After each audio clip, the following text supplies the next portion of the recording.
Dear students, in the last lecture we had an ice-breaking session on the poem Indian Weavers written by Sarojini Naidu.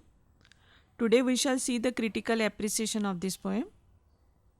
Indian Weavers is an interesting and thought-provoking poem. Before we study the poem, let us first know the poet behind it. Sarojini Naidu was a great poet and a politician. Her literary works are very popular all over the world. She became the first woman governor of India. She was one of the leading figures of Indian independent movement. She actively participated in the salt satyagraha in 1930 with Mahatma Gandhi. She was the president of Indian National Congress. For her contribution in the field of poetry, she earned her nickname Nightingale of India. She was also called Bharat Kokila by Rabindranath Tagore. Sarojini Naidu was awarded Kesar-e-Hind Medal by the British government in 1908 for her work during the plague epidemic in India. The title of this poem is Indian Weavers. The adjective Indian is used with a definite purpose, appreciating the work of Indian weavers. The title focuses over Indian artisans, particularly weavers. This poem is a short lyric. It has been taken from the poet's first volume of poetry, The Golden Threshold. The poem consists of 3 stanzas, each containing 4 lines with the rhyme scheme of AABB. The poet highlights the craftsmanship of the weavers in the poem. In this poem, the poetess talks about 3 different types of dresses viewed by the Indian weavers at 3 different times of the day. Metaphorically, each time dress viewed in that time symbolizes a particular stage of life. This lyric has a symbolic significance. In just 12 lines, the poetess has provided a symbolic representation of the 3 stages of human life: birth, youth, and death. The poet has used a number of literary devices like simile, metaphor, imagery to express her ideas. This poem is in the form of a dialogue between poetess and weavers. म्हणजे ही कविता कवयित्री आणि विणकर यांच्यामधील संवाद स्वरूपात आहे. Now let us read the first stanza of the poem. Weavers weaving at break of day, why do you weave a garment so gay? Blue as the wing of a halcyon wild, we weave the robes of a newborn child. Now look at the first line. Weavers weaving at break of day. What is the meaning of break of day? Break of day means early morning. It is also called dawn. Dawn म्हणजे सूर्योदय. Now we shall see the second line. Why do you weave a garment so gay? What does garment mean? Garment म्हणजे कपडे. And what does gay mean? It means bright and beautiful. Gay also means happiness. म्हणजेच आनंद. Now let us see the third line. Blue as the wing of halcyon wild. Here the word halcyon is given. Halcyon is the other name of kingfisher. Halcyonचं दुसरं नाव आहे Kingfisher. त्यालाच Kingfisher सुद्धा म्हटलं जातं. The last line of the first stanza reads like this. We weave the robes of a newborn child. Here the meaning of the robe is dresses. Now we shall see the idea contained in this stanza. In this stanza, the poetess observes and asks some weavers why do they look so happy while weaving bright, beautiful garment in the early morning. The weavers say they are happy because they are weaving the garments for a newborn baby. म्हणजे जेव्हा poetess विव्हरला विचारते की why do you weave a garment so gay, तेव्हा weavers उत्तर देतात की ते नुकतंच जन्मलेल्या बाळासाठी कपडा विणत आहेत म्हणून ते आनंदी आहेत. The poetess compares the garment of a newborn baby with the blue-colored wings of a wild halcyon. The wings of halcyon are bright blue in color. म्हणजे इथे कवीने काय केलं आहे? कवीने नवीन जन्मलेल्या मुलाच्या कपड्याची तुलना जो निळ्या रंगाचा हॅल्सियन आहे त्या हॅल्सियनच्या चमकदार जे निळे पंख आहेत त्या पंखाशी त्याची तुलना केलेली आहे. Blue color symbolizes joy and happiness. Here, break of day is used metaphorically for the birth and first phase of human life, which is joyous occasion for everyone, including the weavers. The celebration of arrival of a newborn child signifies the arrival of new hopes to the world.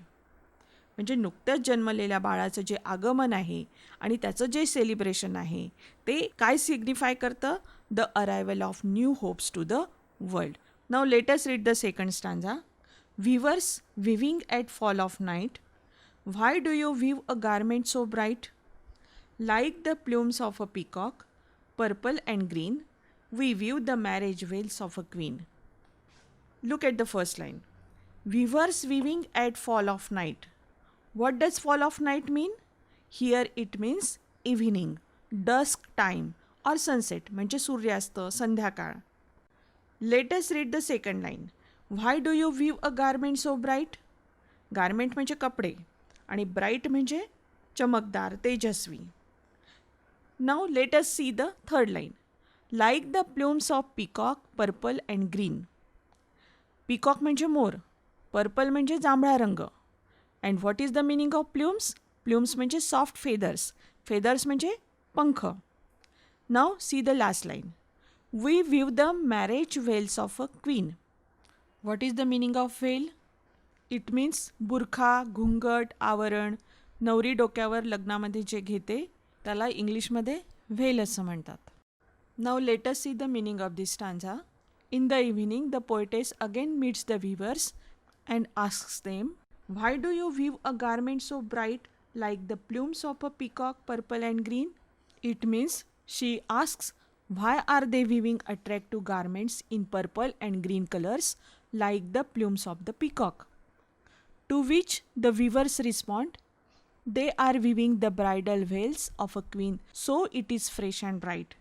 म्हणजे संध्याकाळी कवयित्री पुन्हा विवर्सला भेटते आणि त्यांना विचारते की why do you weave a garment so bright? मोराच्या पंखासारखे रंग असलेला जांभळा आणि हिरव्या रंगाचे चमकदार वस्त्र ते का विणत आहे? त्यावर व्हीवर्स उत्तर देतात की आम्ही राणीच्या लग्नाचे बुरखे विणत आहोत. Here the plumes of a peacock symbolise love, purple symbolises maturity and green colour represents life. The fall of night is used metaphorically for the adulthood and the second phase of human life. Marriage is also a part of this stage of life. It is the golden period of one's life when one is energetic and attractive. It is a phase of merry, happy days that brightens every aspect of human life. Now let us see the last stanza. Weavers weaving solemn and still. What do you weave in the moonlight chill? White as a feather and white as a cloud. We weave a dead man's funeral shroud. Now see the first line. Weavers weaving solemn and still. What does solemn mean? It means grim and serious, म्हणजेच धीर गंभीर. आणि steel म्हणजे शांत, काम. Let us read the second line. What do you weave in the moonlight chill? Chill म्हणजे शांत. Now let's go to the third line. White as a feather and white as a cloud. Feather म्हणजे पंख आणि cloud म्हणजे ढग. Now last line of the poem. We weave a dead man's funeral shroud. Here shroud means a cloth in which a dead person is wrapped and funeral means last rites म्हणजे अंत्यविधी. Funeral shroud म्हणजे अंत्यविधीसाठी लागणारे वस्त्र. The poetess finds the weavers weaving silently during the cold moonlight. Their mood is serious. When the poetess asks them, why do you weave in the moonlight chill? White as a feather and white as a cloud. कवयित्रीला असं लक्षात येतं की शांत चांदण्यामध्ये विणकर गंभीरपणे विणत आहेत. जेव्हा कवयित्री त्यांना विचारते की what do you weave in the moonlight chill? White as a feather and white as a cloud. Why are they weaving the white garment? The weaver says they are weaving white clothes for a dead body for its final rites. The garment is of white color like feather and cloud. White is the symbol of purity, unity.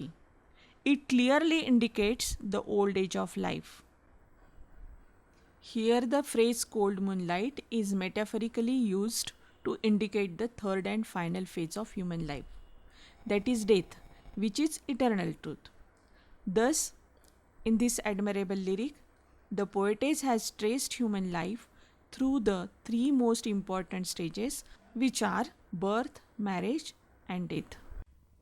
In this poem, the poetess has depicted a complete picture of man's life. Life begins with joy and hope, but ends with sorrow and grief. During the journey of life, man has to face many challenges and overcome them. या कवितेत कवीने माणसाच्या जीवनाचे संपूर्ण चित्र रेखाटलेले आहे. माणसाचे आयुष्य आनंद आणि आशेने सुरू होते, पण शेवट मात्र दुःखाने होतो. आयुष्याच्या प्रवासादरम्यान माणसाला अनेक आव्हानांना सामोरे जावे लागते आणि त्याच्यावर मात करावी लागते. This is the message conveyed by Sarojini Naidu through this poem, which is allegorical in nature. Hope you must have understood this poem. In the next lecture, we shall see the brainstorming activity